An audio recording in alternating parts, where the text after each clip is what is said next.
I've spoken a lot about leadership. I've shared a lot about leadership amongst a number of arenas. When you're not trained in military leadership, the leadership styles you develop are based on what has formed you and how you have had to surface in leading your company to success. That doesn't mean that those leadership principles are not the same or not just as founded and tried and true as the military leadership principles, but there's a difference. The difference in military leadership principles is that the military teaches you to cross all areas of all boundaries within the realm of humanity. So that means that you are leading people from all aspects of the country, different creeds, religions, races, etc. And you formed a very close bond that is all around what the mission is that you are given to execute within the military structure, whether you are a platoon, a company, or part of a battalion. A battalion is part of a brigade. It all cascades down, and every soldier, even down to the squad level, has a role to play in fulfilling that broader mission of a battalion or brigade, which then ties into a division. So you understand the three-dimensional aspects of leadership, and even as an NCO or enlisted person, you still understand the holistic aspects of the leadership aspects that your leadership from an officer level and an NCO level are there to provide to lead you to the end mission game or the end mission level. In the civilian sector, most of that leadership comes from within, whether if you're a second generation or third generation company, or if you've risen through the ranks of a publicly traded company, they've sent you enough schools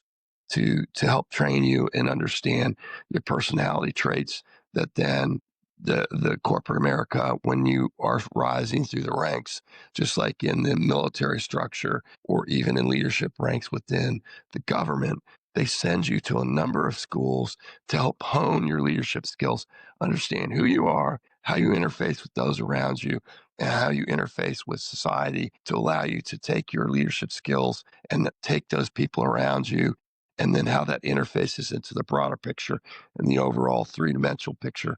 4 or 5 levels above you. And your role is critical, both in the military and in the civilian sector. So in corporate America, they copy a lot of what the military teaches. And those in the corporate America will take those principles and they will adopt them into a corporate structure that then teaches you very similar aspects, but not related to mission first, men always. It allows you a little more discretionary aspect because lives are not on the line. It's more of a monetary aspect. In the military, you're dealing with lives, protecting and making sure that your men are very well trained and your women are very well trained to make sure that whatever comes at them, they're capable of overcoming those obstacles and maintaining their integrity and then pursuing the mission and going forward no matter what happens. And there's a big difference there.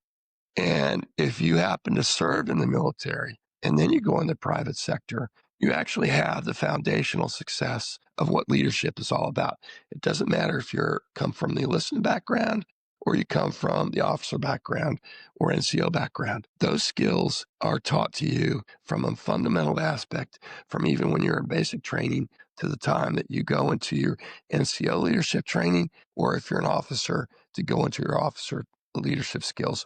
They are both integral parts of a successful organization that basically creates a leadership function that learns to delegate. So the officer is responsible for overseeing the operations order and making sure that everybody understands we need to go from point A to point B, C, and D, and here's how we're going to get there. And it cascades down to the NCO ranks, and they in turn cascade down that message. And there's a thing called the operational intent, the military intent, leadership intent of what that mission includes. So that's what differs in the military, not just in the United States, but from many other militaries around the world that we have created in our country and in the United States military establishment, the ability to, if the senior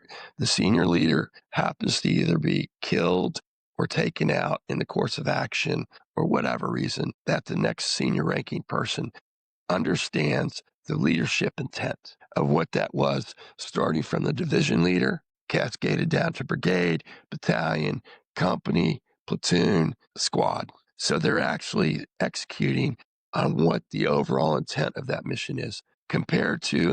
in the corporate world or even in the private leadership world, of where you're really focused more on the intent of what you, if you're the entrepreneur, or if you're not the entrepreneur or you work for an organization that's a private corporation, S Corp, C Corp, whatever it is, that the individual who founded that company wants to see where that company will go. He will cascade that down, but it's not quite if they've never been trained in leadership.